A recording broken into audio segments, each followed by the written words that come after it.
Hello बच्चों, कैसे हैं आप? उम्मीद करती हूँ आप सभी स्वस्थ तथा सुरक्षित होंगे। आप सभी सारे नियमों का अच्छी तरह से पालन कर रहे होंगे। आप बार बार अपने हाथों को धो रहे होंगे। सोशल डिस्टेंसिंग का पालन करने के साथ ही साथ आप अपने मास्क का भी प्रयोग कर रहे होंगे। उम्मीद है आप सभी वीडियोस देख रहे होंगे और आपको आपके पाठ समझ में आ रहे होंगे। आपने इसके पहले हिंदी का पाठ 2 देखा जिसका शीर्षक वर्ण विचार है। इस पाठ से आपको स्वर, व्यंजन, संयुक्त व्यंजन, द्वित्व व्यंजन, अनुस्वार, अनुनासिक, विसर्ग इत्यादि के बारे में जानकारी प्राप्त हुई होगी। तो चलिए आज हम मुग्धा के पाठ 3 को पढ़ते हैं जिसका शीर्षक है गांव की झलक। तो पाठ पढ़ने से पहले हम गांव के बारे में कुछ जानेंगे। गांव का जीवन बहुत ही सरल होता है और जो हमारा देश है, हमारा भारत देश गांवों का देश है, क्योंकि हमारा भारतवर्ष एक कृषि प्रधान देश है। महात्मा गांधी जी ने यह स्वयं ही कहा है कि भारत गांवों में बसता है और यह बात सच है कि अगर किसी को भारत का सौंदर्य देखना है तो वह एक बार गांव को अवश्य ही देख ले तो उसे भारत के सौंदर्य की प्राप्ति हो जाएगी। तो चलिए हम पाठ पढ़ते हैं। तो पाठ पढ़ने से पहले आप एक पेंसिल ले लीजिए और यह पाठ आपको पता है पत्र शैली में लिखा गया है। तो इस पाठ में एक मित्र अपने दूसरे मित्र को पत्र लिखकर गांव की सुंदरता के बारे में बताने का प्रयास कर रहा है। प्रिय मित्र आनंद, प्रिय मतलब प्यारे, सप्रेम नमस्ते, प्यार के साथ नमस्ते। तुम्हारा पत्र मिला, मैं तुम्हारे पत्र का जवाब शीघ्रता अंडरलाइन कीजिए और उसके ऊपर लिखिए जल्दी से इसलिए ना दे सका क्योंकि इस बार मैं गर्मी की छुट्टियों में अपने नाना नानी के गांव रामपुर चला गया था। और इस बार तो आप छुट्टियों में अपने नाना नानी के घर जा नहीं पाए होंगे। कोई बात नहीं, नेक्स्ट ईयर जाएंगे। वहां मेरा मन इतना लग गया कि वहां से वापस आने का मन ही नहीं हो रहा था। मित्र यानी कि दोस्त, गांव के जीवन की जितनी प्रशंसा की जाए उतनी ही कम है। प्रशंसा मतलब तारीफ। भारत गांवों में बसता है। गांधी जी का यह कथन बिल्कुल सत्य है। बिल्कुल यानी पूरी तरह, सत्य मतलब सच। मैंने भी इस बात का अनुभव किया है कि भारत का सच्चा सौंदर्य गांवों में ही है। सौंदर्य अंडरलाइन कीजिए और ऊपर लिखिए सुंदरता। यहाँ के लोग बहुत ही सरल और सीधे होते हैं। जो गांव के लोग होते हैं वह बहुत ही सिंपल होते हैं। गांव के लोगों में सादा जीवन और उच्च विचार की झलक मिलती है। यानी वह सादा जीवन जीते हैं लेकिन उनके जो विचार होते हैं वह बहुत ही ऊंचे होते हैं। इनके अंदर प्यार और स्नेह की झलक मिलती है जो इनमें कूट कूट कर भरी होती है। यानी ये सभी से प्यार करते हैं। ये लोग बहुत ही परिश्रमी होते हैं। परिश्रमी अंडरलाइन कीजिए और इसके ऊपर लिखिए मेहनती। ये छल कपट से कोसों दूर रहते हैं। यानी ये बेईमानी नहीं करते हैं। ये मेहमानों का सत्कार बड़ी आत्मीयता से करते हैं। मेहमान, गेस्ट, सत्कार यानी वेलकम। तो इनके यहाँ जो भी मेहमान जाता है वह उससे बहुत ही प्यार से वेलकम करते हैं। ग्रामीण लोग फिजूल पैसा खर्च नहीं करते हैं। उन्हें जो भी रूखा सूखा मिल जाए उसे बड़े ही चाव से खाते हैं। यानी उन्हें जो भी खाने को मिल जाए वह उसे शौक से खाते हैं। मोटा और सस्ता कपड़ा पहनते हैं।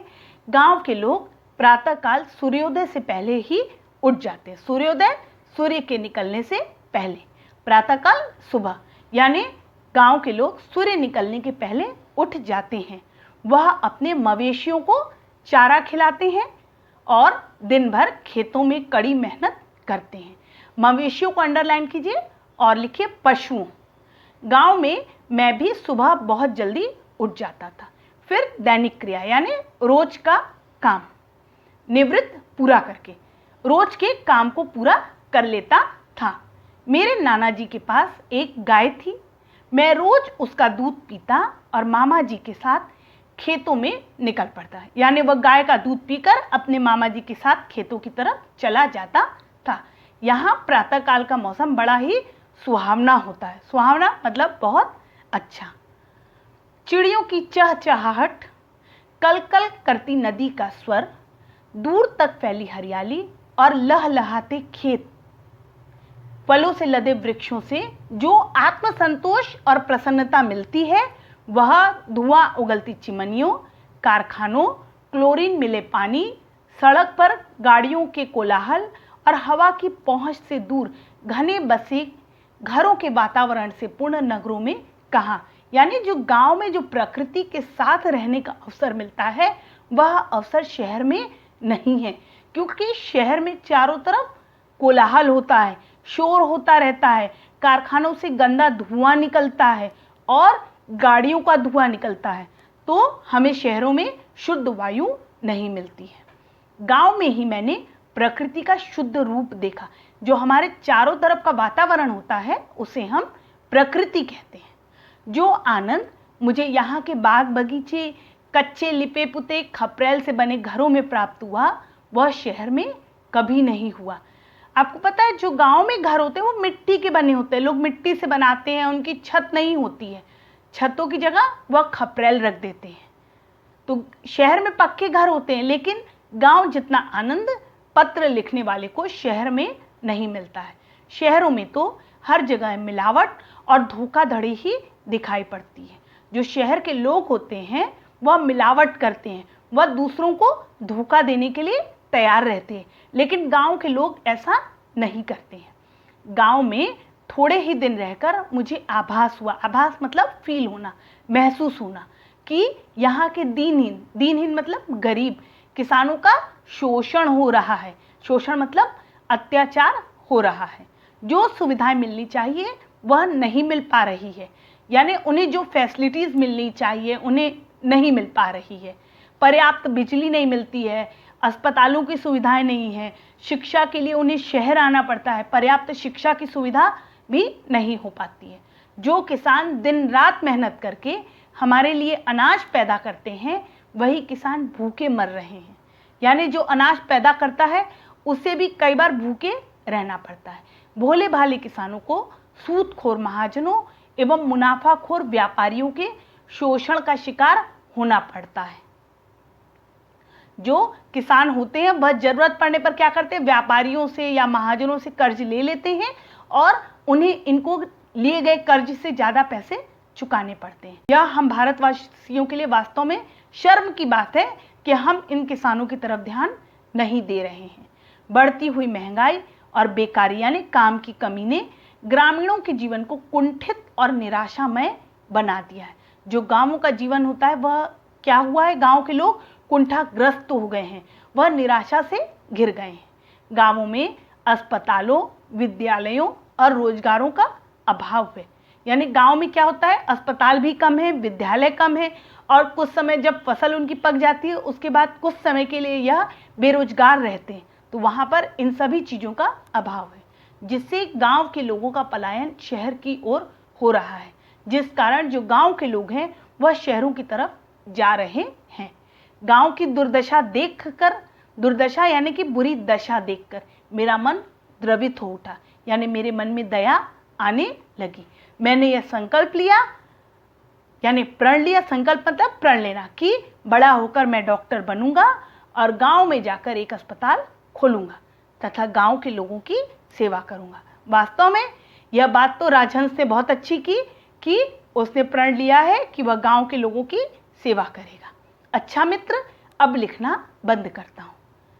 वह थक गया है, इस कारण उसने अपने मित्र आनंद को लिखना बंद किया। पूजनीय, पूजनीय मतलब जो पूजा करने योग्य है, चाचा जी और चाची जी को मेरा सादर प्रणाम कहना। तुम्हारा मित्र राजहंस। तो उम्मीद है आपको आपका पाठ अच्छी तरह समझ में आ गया होगा। तो चलिए एक बार हम कठिन शब्द और शब्दार्थों की तरफ ध्यान देते हैं। देखिए पेज नंबर 23 पे लिखा हुआ है सुनो और लिखो, जो कि हमारा कठिन शब्द है और उसके नीचे शब्दार्थ लिखा हुआ है। तो आप इसे अपनी कॉपी में लिखिएगा। चलिए अब हम प्रश्नोत्तरों की तरफ ध्यान देते हैं। पहला प्रश्न, राजहंस आनंद को शीघ्रता से पत्र का जवाब क्यों ना दे सका? वह अपने मित्र को पत्र का जवाब इसलिए नहीं दे सका क्योंकि वह छुट्टियों में अपने नाना नानी के गांव गया था। दूसरा प्रश्न देखिए, गांववासी कैसे स्वभाव के होते हैं? गांववासी बहुत ही सरल और सीधे स्वभाव के होते हैं। नेक्स्ट क्वेश्चन देखते हैं, प्रकृति का संतुलन क्यों गड़बड़ा गया है? प्रकृति का संतुलन इसलिए गड़बड़ा गया है क्योंकि अंधाधुंध यानी लगातार वृक्षों की कटाई होने लगी है। लोग अपनी जरूरत के लिए वृक्षों को काट लेते हैं। गांव के घर कैसे बने होते हैं? गांव के घर कच्ची मिट्टी से बने होते हैं और खपरेल से ढके होते हैं। नेक्स्ट क्वेश्चन देखते हैं, राजहंस ने क्या संकल्प लिया? राजहंस ने संकल्प लिया कि वह बड़ा होकर डॉक्टर बनेगा और गांव में जाकर अस्पताल खोलेगा और गांव के लोगों की सेवा करेगा। तो यह हो गया मौखिक आंसर। चलिए अब हम लिखित प्रश्न उत्तरों की तरफ चलते हैं। राजहंस छुट्टियों में कहाँ गया था? रामपुर गया था। राजहंस छुट्टियों में रामपुर गया था। नेक्स्ट क्वेश्चन, भारत कहाँ बसता है? भारत गांवों में बसता है। नेक्स्ट क्वेश्चन, गांव के लोग प्रातःकाल क्या करते हैं?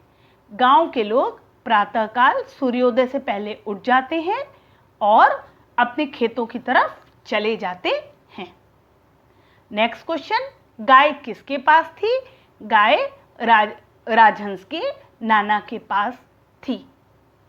नेक्स्ट क्वेश्चन, गांव वासियों को किसके शोषण का शिकार होना पड़ता है?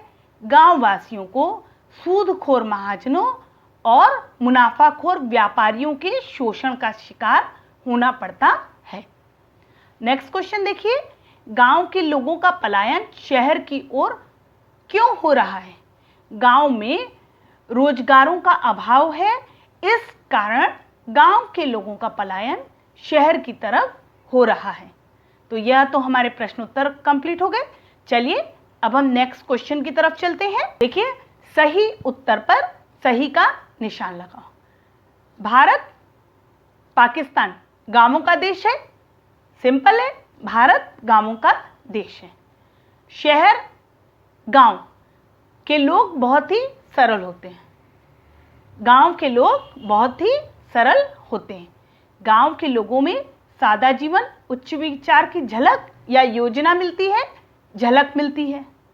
नेक्स्ट क्वेश्चन, गांव की दुर्दशा देखकर मेरा मन खुश या द्रवित हो उठा।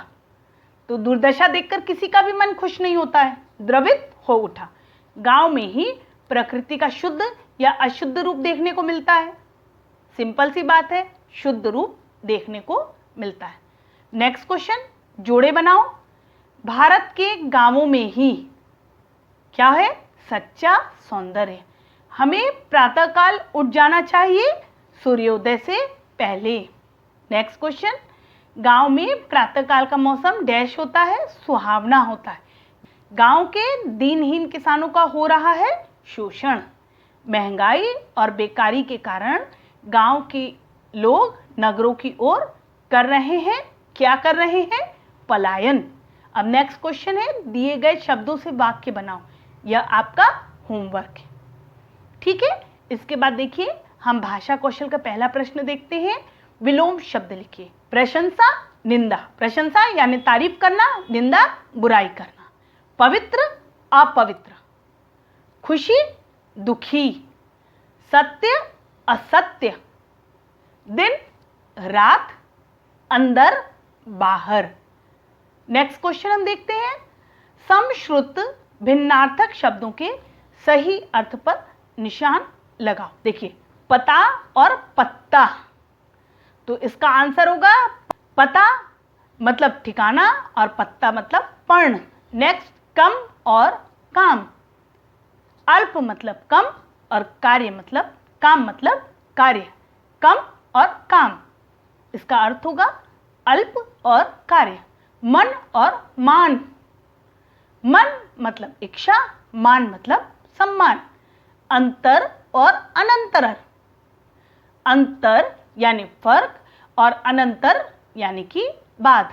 अगर और आगर। अगर मतलब यदि और आगर मतलब होता है भंडार। हम नेक्स्ट क्वेश्चन देखते हैं।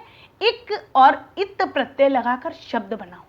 दिन का होता है दैनिक, प्रकृति का होगा प्राकृतिक, समाज में इक लगाएंगे सामाजिक, अर्थ में इक लगाएंगे आर्थिक, कुंठा कुंठित, आनंद आनंदित, द्रव द्रवित, विकास विकसित।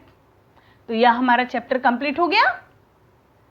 उम्मीद करती हूँ आपको आपका पाठ अच्छी तरह समझ में आ गया होगा। तो आप घर पे रहिए, स्वस्थ रहिए और सुरक्षित रहिए और सभी नियमों का अच्छी तरह से पालन करते रहिए। धन्यवाद। आपका दिन शुभ हो।